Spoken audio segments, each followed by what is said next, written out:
అలల సవ్వడితో ఆహ్లాదకరంగా ఉండే నెల్లూరు తీర ప్రాంతం చంద్రబాబు సర్కార్ పెద్దల కుట్రలతో అట్టుడికిపోతోంది. తమ బతుకులను చింద్రం చేస్తున్న తమిళ జాలర్లతో టీడీపీ పెద్దలు భారీగా డీల్ కుదుర్చుకున్నారనే విషయం ఆంధ్ర మత్స్యకారుల్లో అల్లకల్లోలం సృష్టిస్తోంది. తమ బతుకులపై దెబ్బ కొట్టిన వారికి ఎలా మద్దతిస్తారంటూ మత్స్యకార గ్రామాలన్నీ ఏకమై రగిలిపోతున్నాయి. ప్రభుత్వం అండ చూసుకుని మత్స్యకారులకు ద్రోహం తలబెట్టిన గ్రామ పెద్దలను తాళ్లతో నిర్బంధించి ఆరా తీయడంతో సర్కార్ ద్రోహం బయటపడింది. ఉమ్మడి నెల్లూరు జిల్లా కావలి పెద్దపట్టుపు పాలెం నుంచి తడా వరకు సముద్ర జలాలలోకి తమిళ జాలర్లు మెకనైజ్డ్ బోట్లతో చొచ్చుకువచ్చి స్థానిక మత్స్యకారుల వేటలో పట్టుబడిన మత్స్య సంపదను దోచుకెళ్లడంతో పాటు వలలను నాటు బోట్లను ధ్వంసం చేస్తున్నారు. ఇలా కొన్నేళ్లుగా జరుగుతోంది.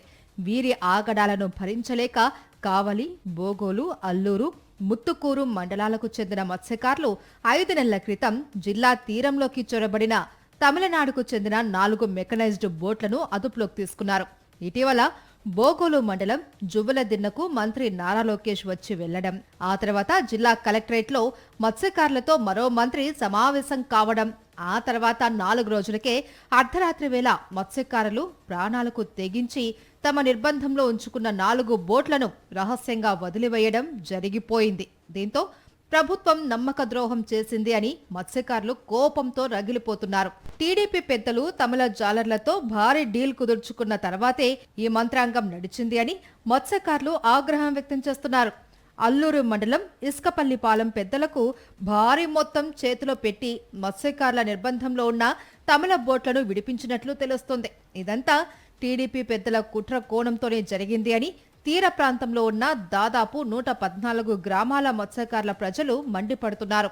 అల్లూరు మండలం ఇసుకపల్లిపాలెంకు చెందిన గ్రామ పెద్ద కాపు ఆయన 2 కుమారులతో పాటు బోగోలు మండలం బంగారుపాలెంకు చెందిన మరో కాపును మత్స్యకారులు ఆయా గ్రామాల పెద్ద కాపులు కలిసి నిర్బంధించారు. తాళ్లతో కట్టేసి ఈ కుట్ర కోణం వెనక టీడీపీ పెద్దలు ఎవరున్నారో చెప్పాలి అని ఒత్తిడి తెచ్చారు. ఇది దారుణమని అడిగినందుకు మమ్మల్ని బెదిరియటం, మా మీద కేసులు పెట్టడం ఇలా జరుగుతుంది.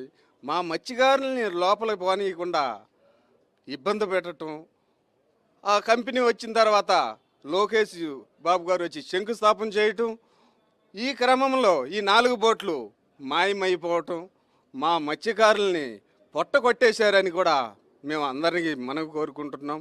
మత్స్యకారులకు ద్రోహం తలపెట్టిన కాపుల నోటి నుంచి టీడీపీ కీలక నేతల పేర్లు వచ్చినట్లు తెలుస్తుంది. టీడీపీకి చెందిన రాజ్యసభ సభ్యుడు బీదా మస్తాన్రావు హస్తం కూడా ఉంది అని, కొందరు పోలీసు అధికారులు కూడా సహకరించడం వల్లే ఆ బోట్లను వదిలేశారు అని సమాచారం. దీంతో అధికార పార్టీ నేతలు, పోలీసులు అటువైపు వెళ్లడానికి జంకుతున్నారు. ఈ నేపథ్యంలో భవిష్యత్తు కార్యాచరణ కోసం వచ్చే నెల 3న సమావేశం కావాలి అని మత్స్యకారులు నిర్ణయించారు. మరోవైపు మత్స్యకారుల ఆందోళనకు వైఎస్ఆర్సీపీ మద్దతుగా నిలిచింది. న్యాయం జరిగే వరకు అండగా ఉంటాము అని కాకాని గోవర్ధన్ రెడ్డి స్పష్టం చేశారు. మీరు ఎంత వరకైనా వెళ్ళండి, నేనున్నానని చెప్పండి. మత్స్యకార సోదరులకి మీ అన్న జగన్మోహన్ రెడ్డి గారు అండగా ఉన్నాడనే మాట చెప్పండి. నేను అండగా నిలుస్తాను అని చెప్పి స్పష్టంగా జగన్మోహన్ రెడ్డి గారు ఈరోజు చెప్పడం జరిగింది. దానితో పాటు బోట్లకు సంబంధించి అపహరించినటువంటి దాంట్లో కూడా పూర్తి స్థాయి విచారణ జరపండి, జరిపించి ఆ బోట్లు తిరిగి వచ్చేంత వరకు వైఎస్ఆర్ కాంగ్రెస్ పార్టీ మత్స్యకారులతో కలిసి పోరాటం చేయండి అని చెప్పాడు. కాబట్టి మేము ఈరోజు రాజకీయాలకు అతీతంగా మాట్లాడుతున్నాం, పార్టీలకు అతీతంగా మాట్లాడుతున్నాం, కలిసి వచ్చినటువంటి మత్స్యకారుల ఆవేదన అర్థం చేసుకొని మాట్లాడుతున్నాం. రాబోయేటువంటి రోజుల్లో మత్స్యకార కుటుంబాలతో సరిపి మత్స్యకార సోదరులతో కలిసి మీరు ఏదైతే బోట్లు ఇక్కడి నుంచి అపహరించుకుని వెళ్ళారో, ఇది కూటమి ప్రభుత్వ బాధ్యత, చంద్రబాబు బాధ్యత, లోకేష్ బాధ్యత, కొల్లు రవీంద్ర బాధ్యత, జిల్లా కలెక్టర్ బాధ్యత, జిల్లా ఎస్పీ గారి బాధ్యత. మీరు మరలా వెళ్ళి అక్కడ ఆ బోట్లు ఎక్కడైతే ఉండో వాటిని సీజ్ చేసి మరలా తరలించి యథాస్థానంలో పెట్టేంత వరకు వైఎస్ఆర్ కాంగ్రెస్ పార్టీ పోరాటం కొనసాగిస్తున్నటువంటి సందర్భంగా మీ అందరికీ మనం చేస్తున్నాం. సొంత రాష్ట్రానికి చెందిన మత్స్యకారులకు ద్రోహం చేస్తూ పొరుగు రాష్ట్ర జాలర్లతో డీల్ కుదుర్చుకున్న టీడీపీ పెద్దలపై స్థానిక మత్స్యకారులు ఆగ్రహం వ్యక్తం చేస్తున్నారు. న్యాయం జరగకపోతే తగిన బుద్ధి చెబుతాము అని హెచ్చరిస్తున్నారు.